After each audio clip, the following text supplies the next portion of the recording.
Yeah, let's get started. With us today is Marco, head of data at Flowy, Sumaya, product manager at VMware, and Bernhard Hecker, VP of product management at Simpa. And I'm going to give you some time to introduce yourselves in a second, a little bit more in detail. And yeah, we're really keen to hear more about you guys, and just a little introduction about today's topic, maybe up front. Leading product teams through uncertain times is the topic of today's roundtable discussion. And yeah, to be honest, I can't really think of a more relevant topic actually, because like for me at least, every morning when I scroll through the news feed, it's just like uncertainty jumping in my face.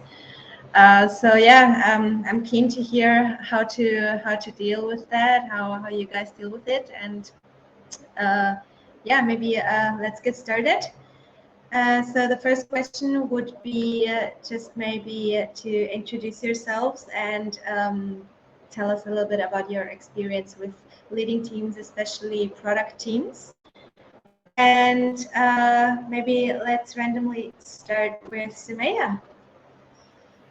Thank you, Julia. I'm excited to be here with you all. Thank you, welcome. I've been in the product management world for about 20 years, started on the engineering side of the house, and very quickly realized that I really wanted to be working on the product management side, the part where I think about strategy of the product and work with multiple people on the team to bring that to life. So it's something that has been part of my career for a while. I've been the head of product at a startup. I've led teams at large corporations, and I've had a good mix of both large companies and small companies.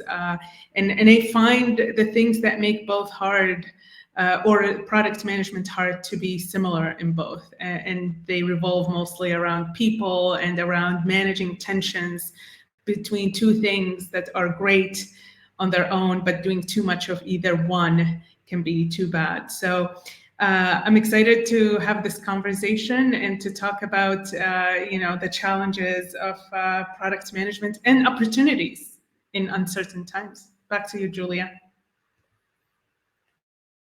Thank you very much. Good to have you, Sumaya. And yeah, maybe Marco, can you let us know a little bit about yourself? Sure. So I probably am way younger than Sumaya in product experience. So I've been working as a software developer and data scientist for quite some years in different companies like startups or larger enterprises. And since 2 years, I joined Flowy, where I lead the data platform team. And so I also manage the product roadmap, which is we define as a product our internal analytics platform. Okay, thank you very much. Bernhard, how about you?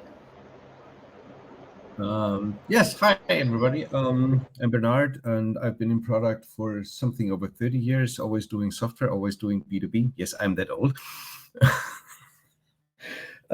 So I've been working, as I said, always in B2B environments, building and selling software that was sold to markets and to customers with very high security or compliance requirements, like financial industry, healthcare, and these kind of folks around the globe. And I've been running and managing product teams that were very international or globally spread and organized for many years. All right, great. Thank you guys for this introduction. I'll jump to question 2, which would be about these past 2 years, and even also the upcoming times, of course. Have been very rocky for all of us and for several industries and businesses. So what do you guys think are the particular challenges for product teams in such times? Bernard, go for it. well, uncertainty when it comes to roles, when it comes to positions, because uncertainty when it comes to making decisions is something that a product manager does every day. So dealing with uncertainty is a very common thing, but dealing with personal uncertainty when it comes to my personal future or the future of my company and what's happening around me as a human being in my role, that is something that most of those people have not, or most of us have not been facing that often. And that's one of the biggest challenges that I think. And then as somebody who is responsible for keeping the crowd together and productive and motivated, it's a little more challenging to deal with more people that are anxious and not so positive about their personal future. That's, I think, really big challenges. So you can feel it in the team? Yes, I could feel it in the team in the beginning. Just I'm talking about like the first uncertainty that came around was like 2 years ago when everybody was grounded, nobody was traveling anymore because of the pandemic, and people were forced to stay at home and not meet in offices any longer. Yeah. And then people didn't know like what's happening now. Is the economy like blowing up in pieces? Are we going back to the Stone Ages? What is happening? People were super nervous in the beginning. Yes, I could feel that. So how about you, Sumaya? Do you? Yeah, I think there is a theme here. I agree with Bernard that dealing with challenges in the market, challenges in the product, is part of what we deal with every day and what we have to consider every day. I mean, some of the factors might have changed. It might be new just because the product manager dealing with them is younger and hasn't dealt with the Iraq war before and what that meant versus the Ukraine war now. Like there are some patterns that keep emerging. The longer you live, the longer you see them repeat themselves. But the part that I find extremely challenging now, again, consistent with what Bernard said, is around people.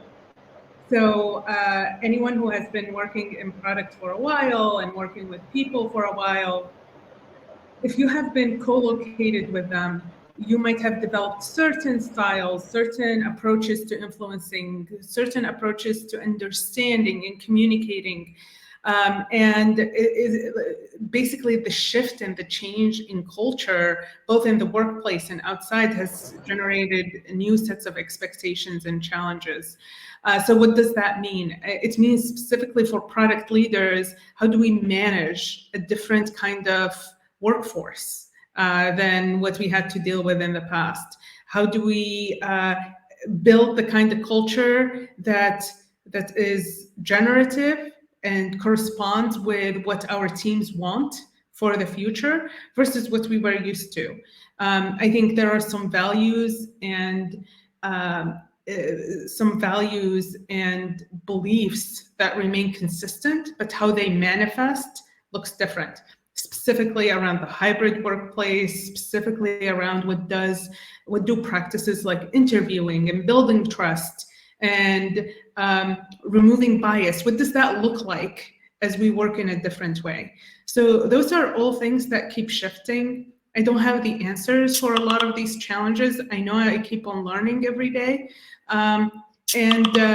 People always keep you guessing. So how about you, Marco? What do you see?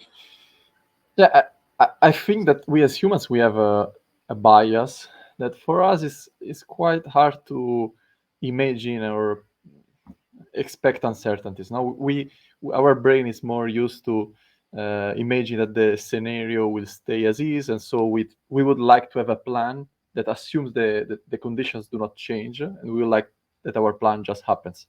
But these 2 years are just a confirmation that things change anyway. So I think the challenge for us is really to learn to try not to make strong assumptions and to have short plans, so that we do not invest too much in something that might change in a while. And so I think that the big challenge for us is how can we learn to make plans that are short, and so that we can iterate and adapt quicker. All right, flexibility. Yeah, that's important. I noticed that when traveling, even like, just some random things, just stay flexible. Makes a lot of sense. Thank you, guys. So this was already super interesting. When we think about those challenges, did those challenges, or did you change the way how you work to be able to adapt to those challenges? So, for example, do you prioritize differently? Do you revise your roadmaps? Do you do more intensive product discovery, or do you skip it? Like, has something changed in that processes for you guys? Maybe Marco, you can pick this one up. Yeah. So when we started in Flowy a couple of years ago, really we didn't have a structured method to build a roadmap or to make priorities. But so at first we introduced the priority poker just to have some method to start with. But then to really deal with uncertainty, I think there were two things that we adopted. The first is we noticed that we had some interruptions that arrived from a stakeholder or something unexpected occurred in production. And these interruptions, at the beginning, they look like surprises, but then since they are recurring, we understand that we have to deal with them. And so we adopted a pattern, which I think is called illegitimus non interruptus, which basically we plan for interruptions. So we allocate a capacity of our sprint, like 10% or something like this, to handle what can happen that we not expect in advance. So this is a small trick which let us measure how often these surprises occur. And the second thing that we adopted is something maybe more obvious, but at the beginning we were not that expert in it. We tried to reduce the work in progress, because at the beginning we tried to prioritize more and more features together, try to bring them all in parallel, but then content switching and not that effective, and lead time increased. So we really reduce and shrink the number of features which work on simultaneously, even if sometimes they may look idle, but still that give us really more focus on what's available today. Okay, how about you, Bernard? So I would say it depends. Finally, somebody had to say that sentence, right? I mean, we're a product crowd, so somebody has to say it.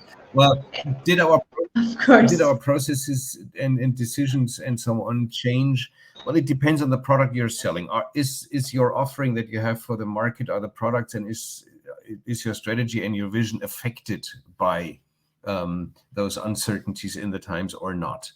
And here at Simpa, we are a company building HR software, so we're managing the relationship between employers and employees, and employments are always there. So we are not that much affected. Some of our customers are heavily affected by the war in Ukraine, by the pandemic or other uncertainties. But we as a company with our processes aren't really. So no, we did not change that much. When we had people going home and working from home, of course, then things changed. We saw something that was super interesting in the beginning, which also many other companies saw, that productivity went up dramatically because all of a sudden people did not go to the office anymore. They were not commuting, so they were working 2 hours longer. Yeah? And people had shorter breaks and less coffee chat, so people were working longer. Nowadays, that has changed, and we see dramatic productivity decreases in some areas where people have found out that they appear to be productive and working when they reply to Slack messages whilst Netflixing. Yeah? So you can sit on your couch and do something and just be online at Slack, and still people would believe that you would be working. So we have to adapt to these changes over time constantly. Sumaya, over to you. All right. Yeah. Yeah, so a couple of things I want to highlight. I mean, all the points you brought up, Marco and Bernard, are consistent with my observation. The two practices that I wanted to bring up specifically around the roadmap, one is the inclusion of new data. So there are things that we used to think as not important, and because of certain changes, they have become important. Now, this is actually true for any other time. Whenever you have a new dynamic coming up in the market or for users, you start paying more attention to it. I just feel like over the past 2 years, we've had too many of these instances compressed into a short period of time. And so we've had to look at a lot of data around consumer sentiment, when we look at revealed preferences versus stated preferences, we're using shorter time periods to evaluate that. And I'm thinking more about some of the startups I work with, where I'm either an investor or an advisor. The consumer part is really where I'm seeing a lot of that change and a lot of the need to pay attention to data we didn't used to pay attention to before. So around that specifically, the principle at play here is if the data you are looking at to help you shape your product is the same as it was 2 years ago, then you're probably missing something. And then the second piece is just around the team. So I feel there has been a shift away from more of the oral communication and more towards a written communication. So because we have dispersed teams, we have teams that are across different time zones, people who are on one time zone 1 week and the next week they're on a different time zone. To allow for that flexibility, we're relying a lot more on ceremonies or practices such as stand-ups and stand-downs, but doing more of a written component with them. And that is relatively new in terms of what I've been seeing. So those are the two. Interesting. Yeah, written communication. Have you noticed any change that has been affected by that? Like that everything is more towards written communication?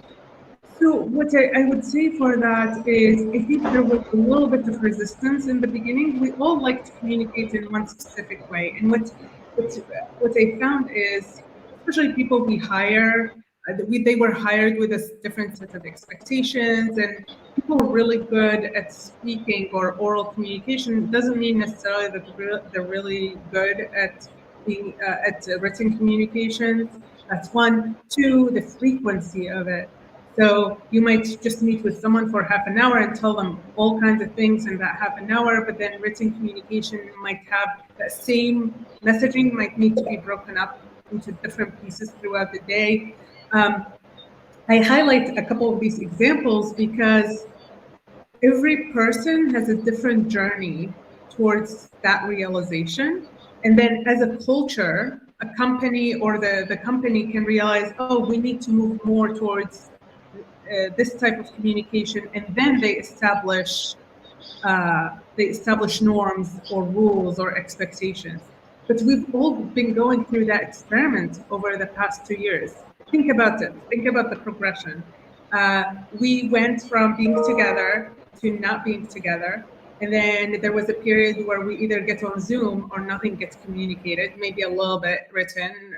But I think people were staying away from writing emails. So maybe there is a Slack here and there, but what they share on Slack versus in person is different.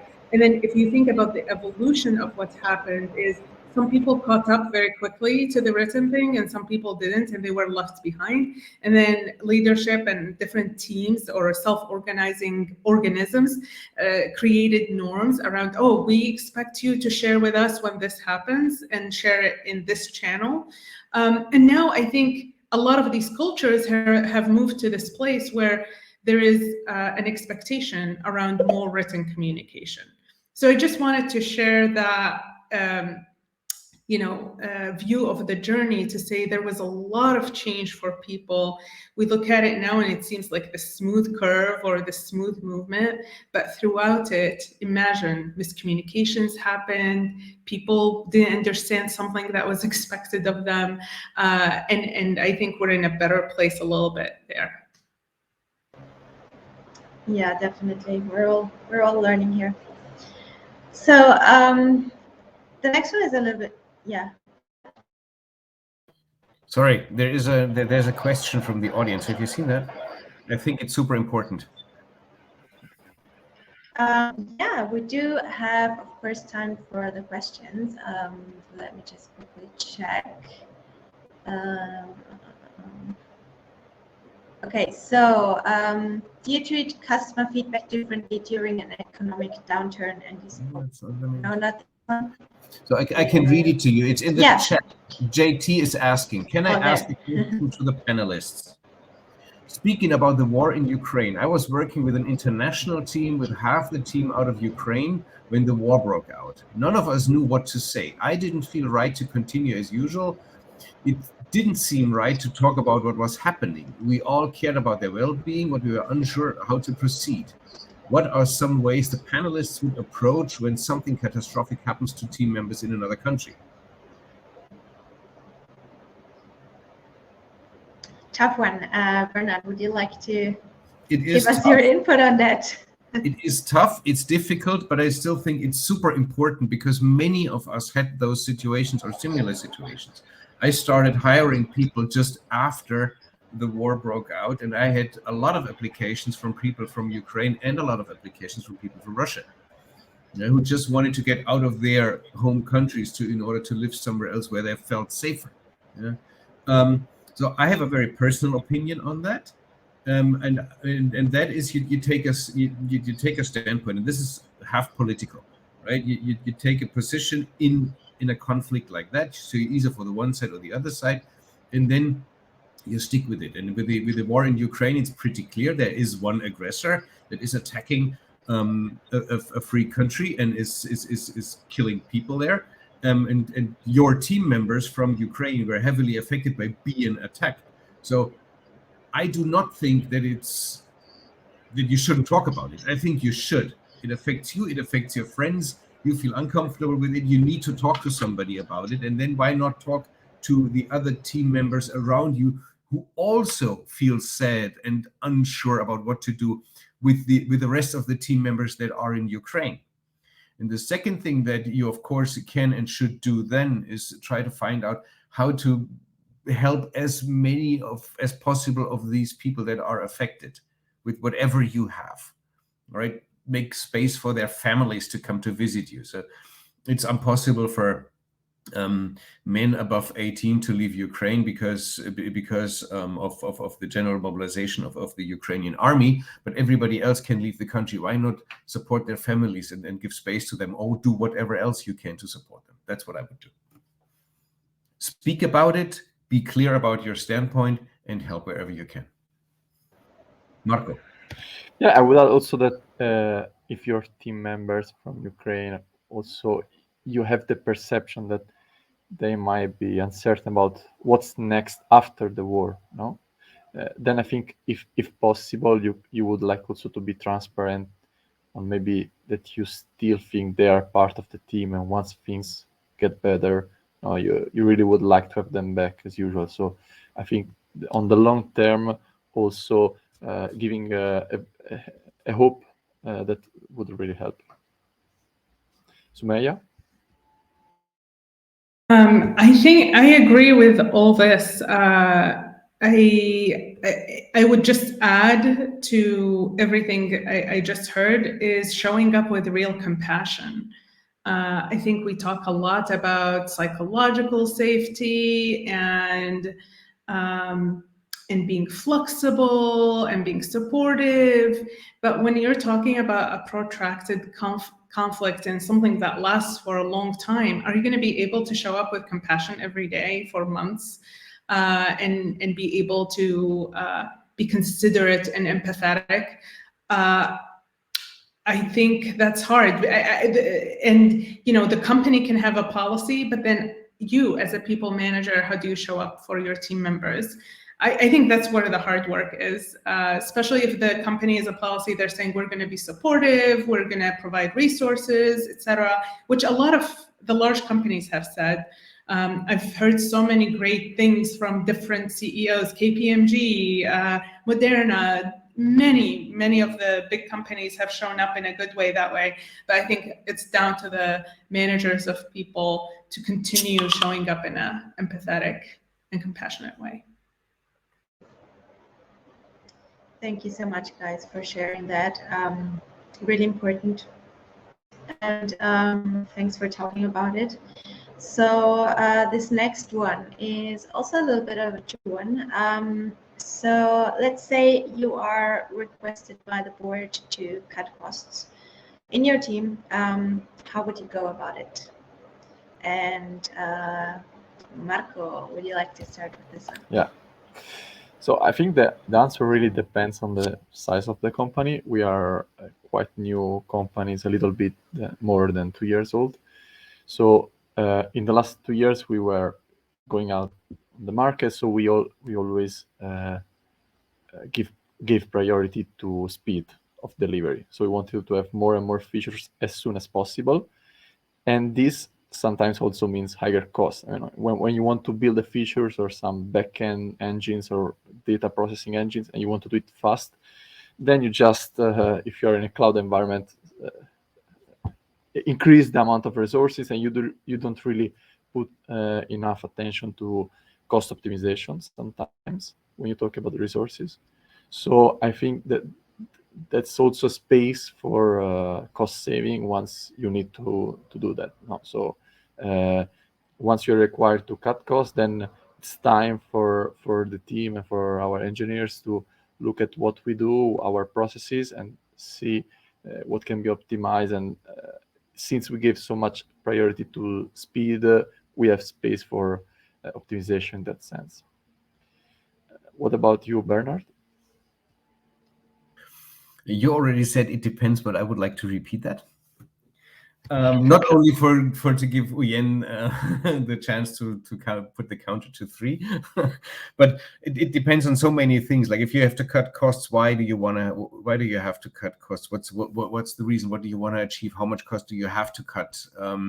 What if you cannot cut that much cost? What is the current situation? Do you have people who are working just too hard and burning out, and others are not working? Do you need to shift work rather than like letting people go? Do you have ways of cutting costs without letting people go? Because I think, at least that's my personal impression, is that question mainly aims at, do you have to fire people, yes or no?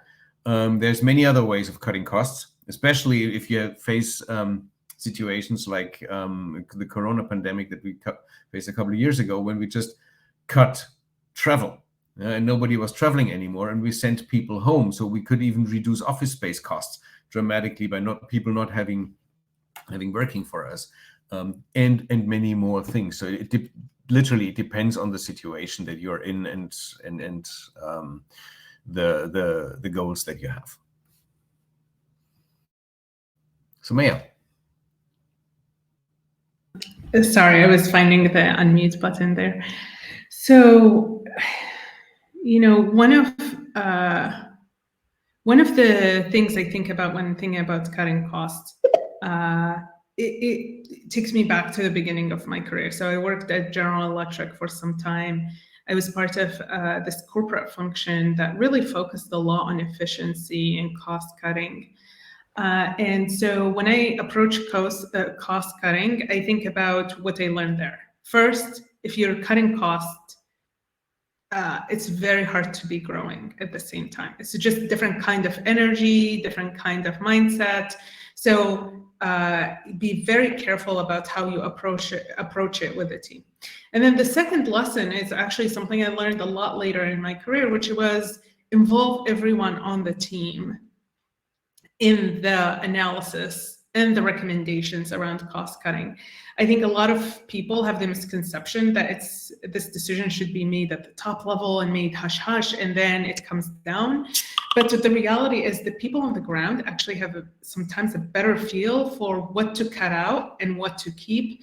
And even if it comes to cutting their own jobs, I've had many conversations where people have come to me and said, hey, you asked us to come up with data and recommendations around things we should cut. By the way, as part of my recommendation, I think my job should go away. And they're their approach is very objective, very much focused on the outcome we're looking for.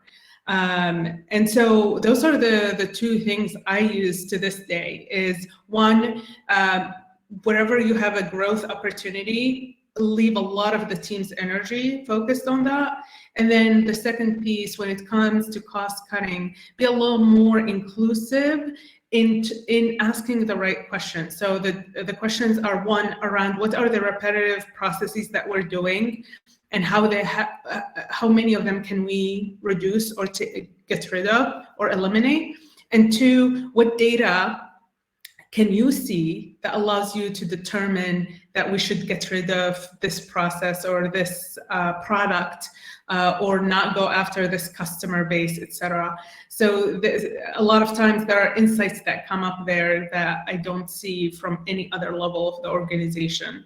And so those are the two things. This is just great. Yeah, I totally agree with that as well. I've noticed even at airfocus, like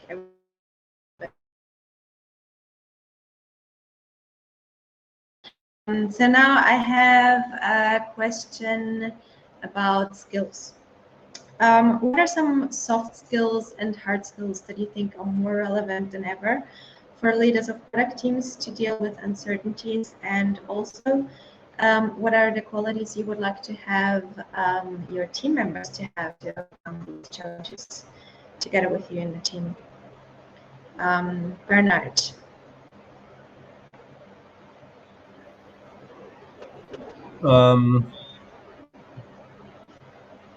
First of all, I think one of the top qualities that you have when you're leading teams in uncertain times is trust, which is why I especially like what you just said, Sumaya, well, like, the people on the ground know better than you. That's why I tell my people mostly, like, I'm only here to facilitate their work and their results. I'm not measured for the stuff that I'm doing. I'm measured for the stuff that the crowd that is working with me is producing as a total result. So being able to trust people and being able to let those people feel that work with you, feel that you trust them is something that is super important. Another thing on the other side, for your team members, as one of the key things that they have to be able to do is, or have to be capable of, is self-motivation. Like how to get out of bed and get up every morning and motivate yourself to repeatedly go to work, even though things are not absolutely clear but which direction they are taking or where you're heading to, or how to be compassionate again the next month and the second and the third and in a year's time, as you also just said, Sumaya, are things that are super viable for everybody. But what would you have to add, Sumaya, to that?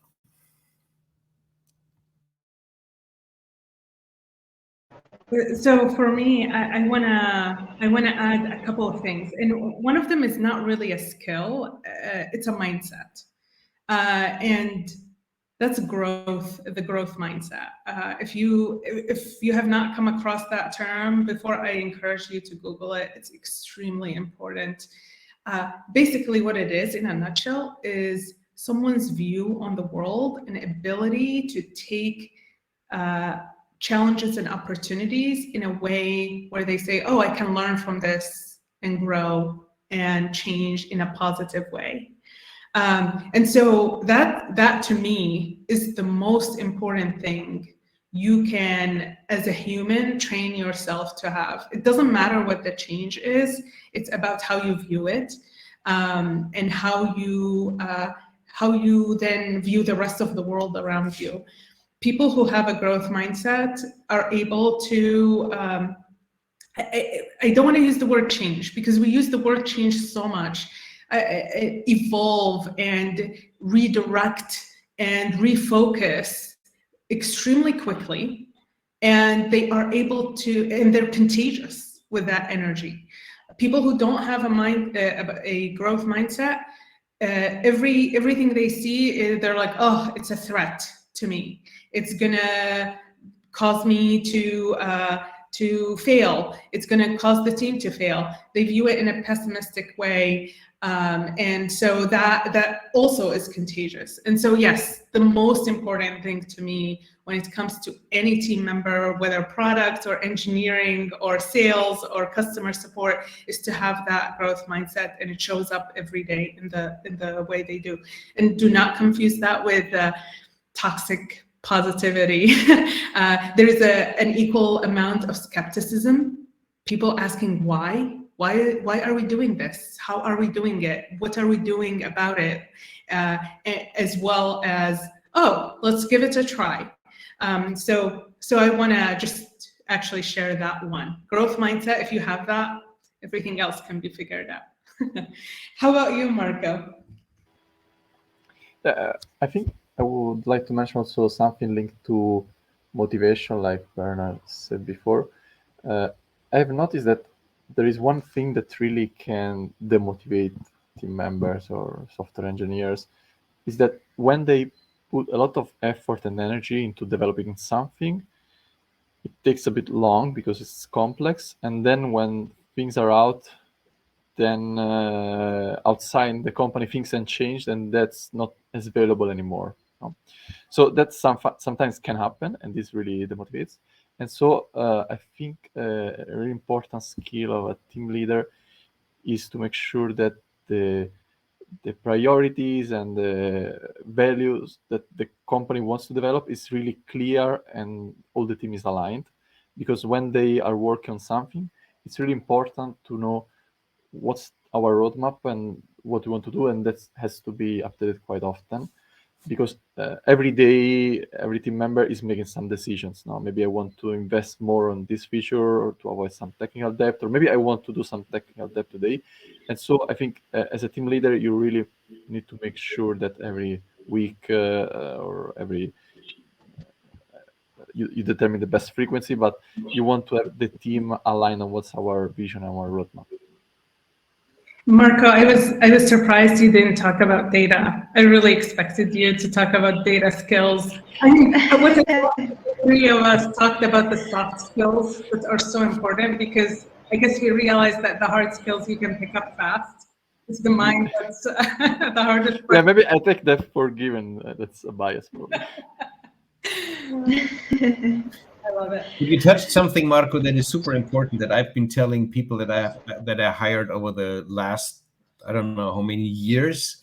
One specific soft skill or skill that product managers that have been working with me specifically, or not, maybe not only me, have to have, is this living with frustration. This thing where you said you do something, you work on a project for, I don't know, months, weeks, whatever, some time, and 10 minutes before you're done, I come around the corner and say, hey, awesome work, put it aside, we have a new priority. So changing priorities, and eventually it comes back up half a year later. So don't throw it away, but it's not important right now. This is something that I, in interviews, tell people you have to survive when you work with me. These situations happen in that role as being a product manager. They're just priorities shift, especially in this fast-paced world that we are in. So I think one of the important skills is living with this, or having a frustration level that survives these kind of situations. So how do you deal with that? Do you have a tip? Doing meditation or something? No, I don't. I see that as being part of your personality. Are you somebody who can handle it? If you can't handle it, you would probably not be happy in a product management role. You would probably end up being happy in a project management role that none of us wants to be. That's why we have these, a PM is a PM. No, a PM is a product manager and not a project manager. Kind of funny discussions everywhere. And Sumaya is laughing. Yeah. it's a different personality. It takes different people to be able to do that. And I think it's, at least for me and in my experience, I'm not sure how you guys see it, but this changing priorities is just something that you have to have. Okay, thank you. Right, so before, there's some really interesting input also in the chat, by the way, everybody, I recommend you scrolling through it. Before we get to the questions, also from the chat and from the questions section, I have one last one for you guys. Are there any common mistakes that you see leaders make, or even you in the past during times of change? Sumaya, would you like to take this one? Oh, yeah, I'm gonna talk about one that happened, recently. I think making assumptions about the team, based on things from the last 6 months, is not the right thing to do.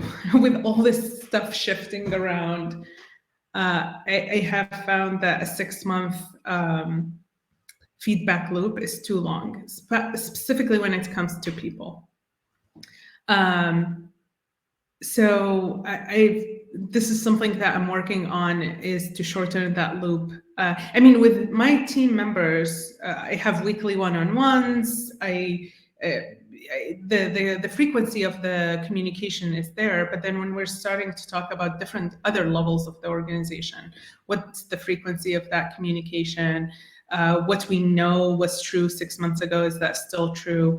6 months might be a very long time in a startup company, but in large companies it didn't used to be.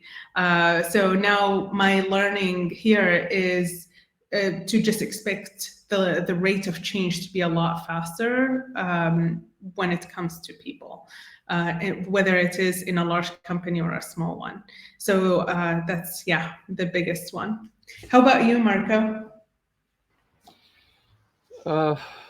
Well, one mistake that I've seen being done is when some team leader is a bit afraid of delegating decisions to team members or to other stakeholders, because sometimes when things change rapidly, even analyzing certain problems and taking decisions takes time, and when there are too many decisions to be taken, if you try to be the bottleneck of these decisions, can slow down the decision process of the company.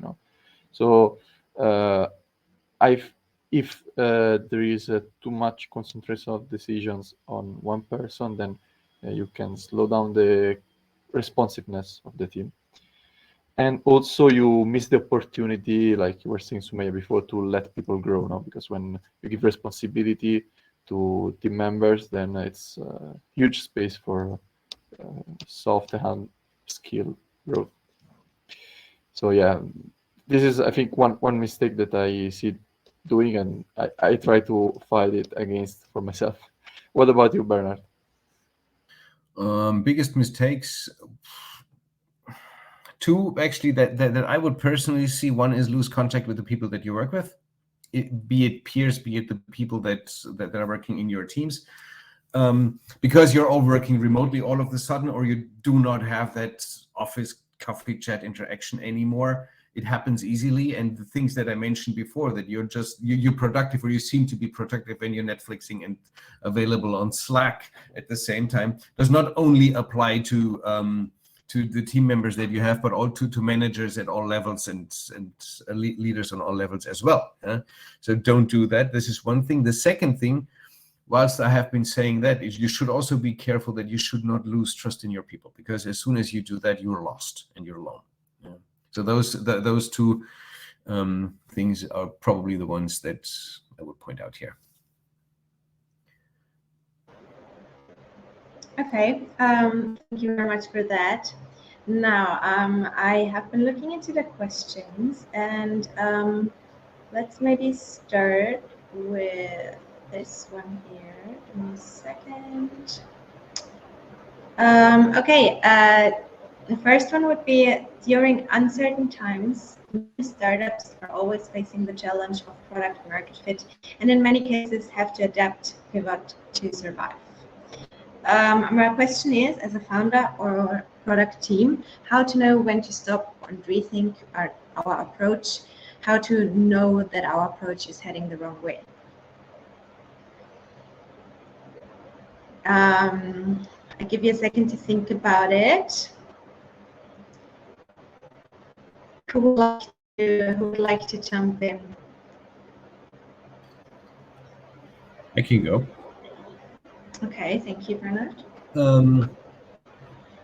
I read that question a couple of minutes ago, and I thought, like, what does that have to do with uncertain times? I mean, we have been talking about uncertain times as being times of war in our neighborhood, with war somewhere affecting our clients, our families, or being in pandemics. And then we have startups who are struggling with product market fit. I have seen startups 10 years ago, 15 years ago, struggling with product market fit. So that hasn't changed. Yeah. So if you're a startup founder and you're struggling with product market fit, welcome to the world. You're not alone. It's like people complain, like, my baby is crying. Well, all babies are crying. It's pretty much the same. How do you know, coming back to the real question of when to pivot and how to pivot? Well, it depends on your product, on the situation you're in. Again, one more on your counter list.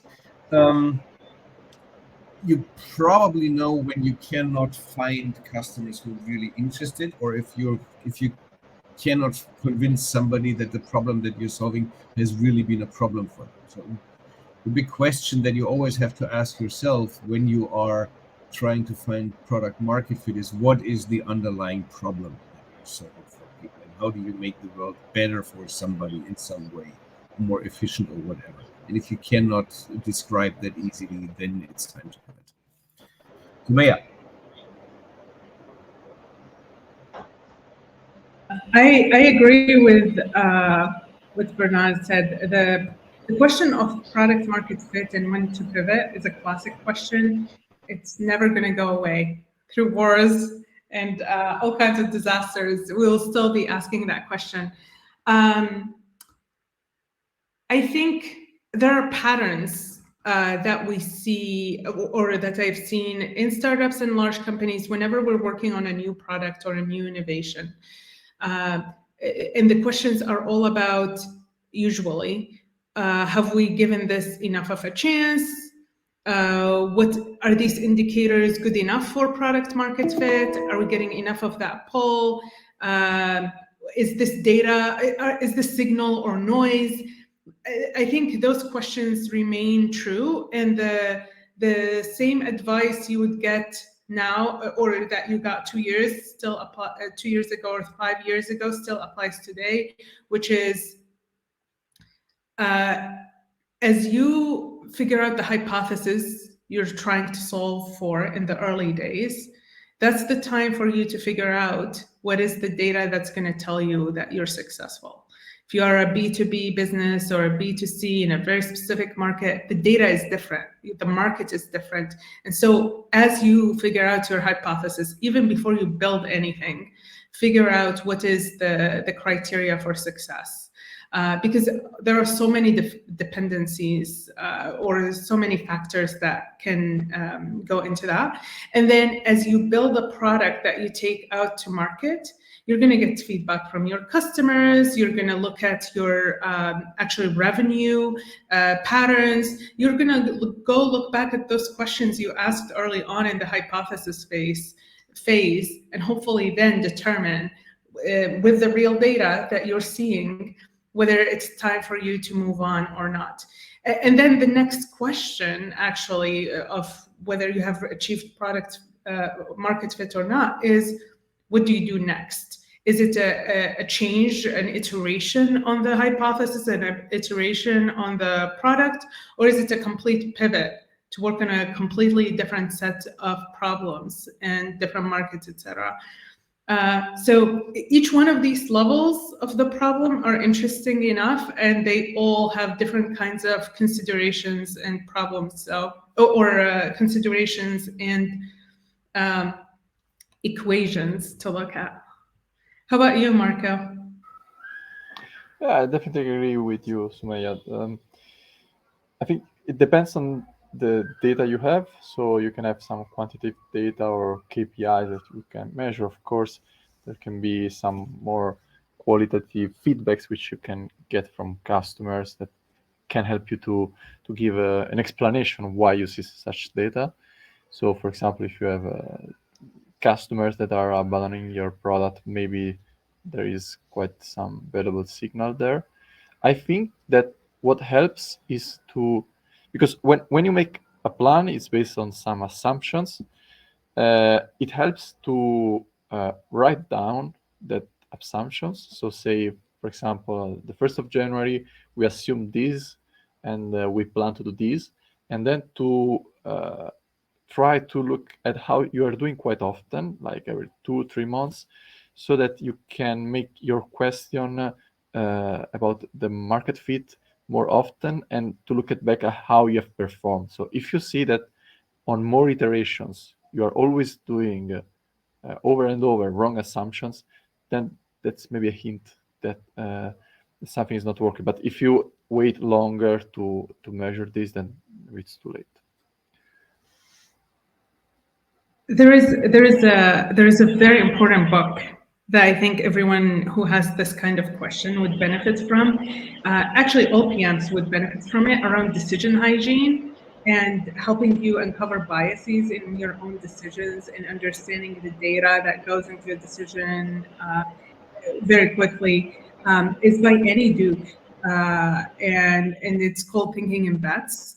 I'm a huge fan of it. She has very specific approaches of how to even sometimes document some of the decisions you make early on in the life of a product, so that you can go back and take away the element of luck or unpredictable market dynamics or wherever from it. And that helps you make better decisions over time. So let's say you are not able to achieve product market fit with your first iteration or your first product, but how do you make sure over time you get better at making those decisions to get you closer to product market fit or to product market fit?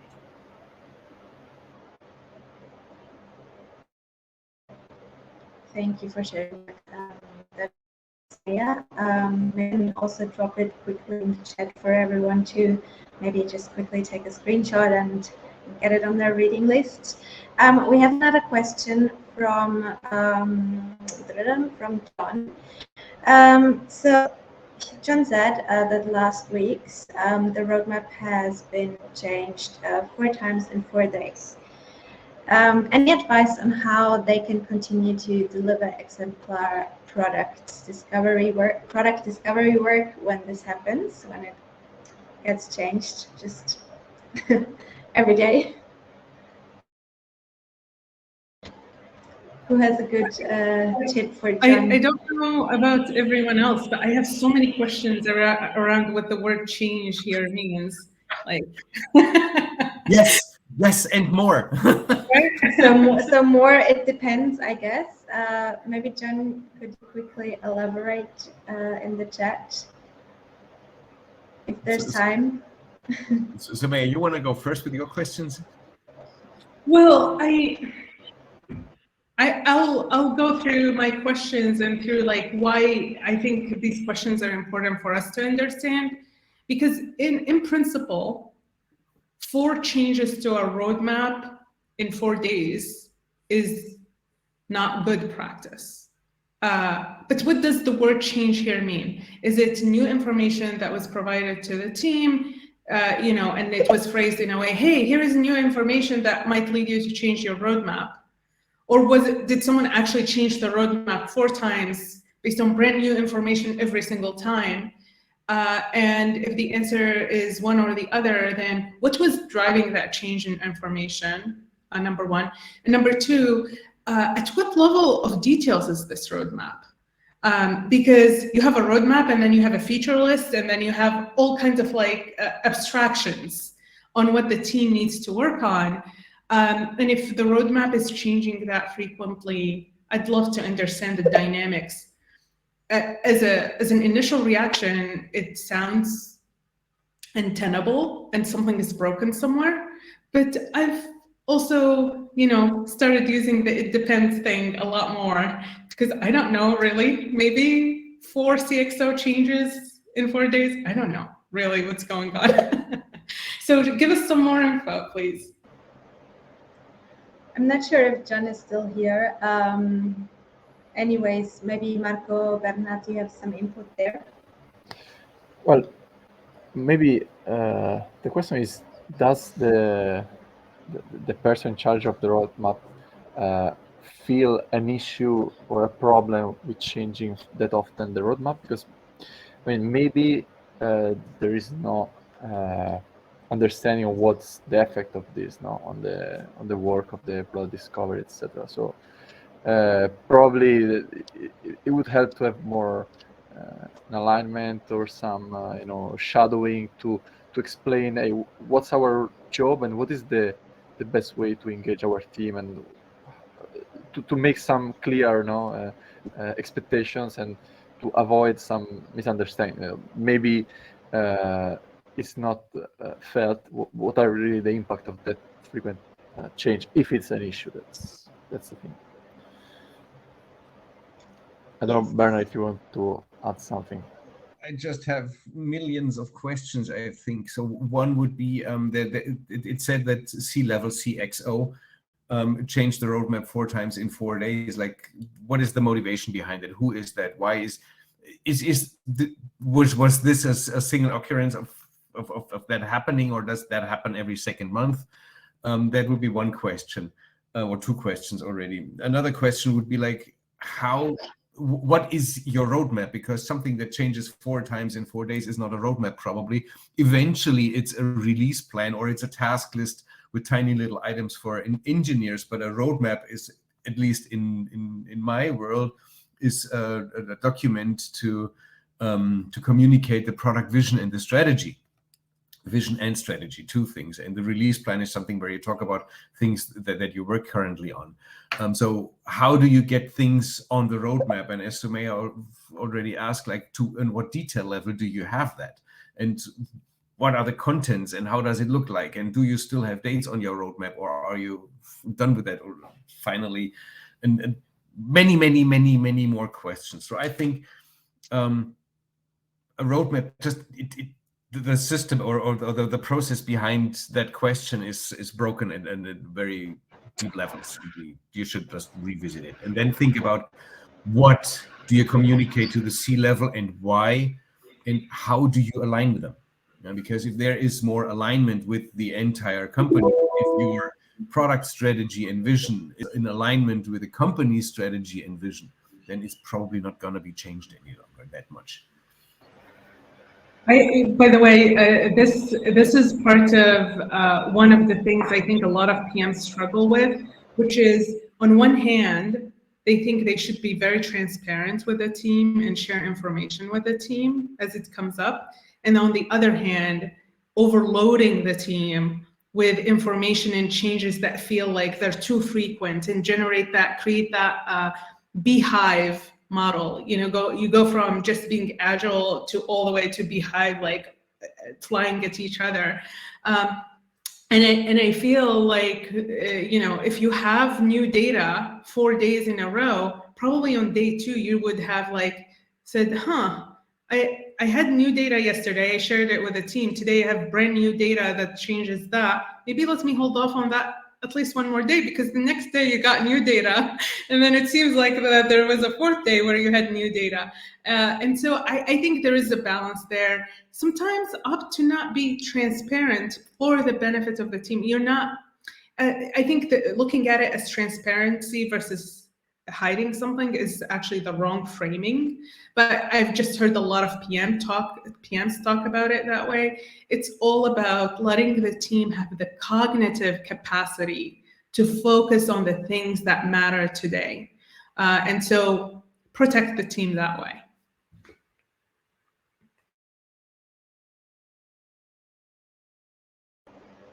Yes, thank you so much.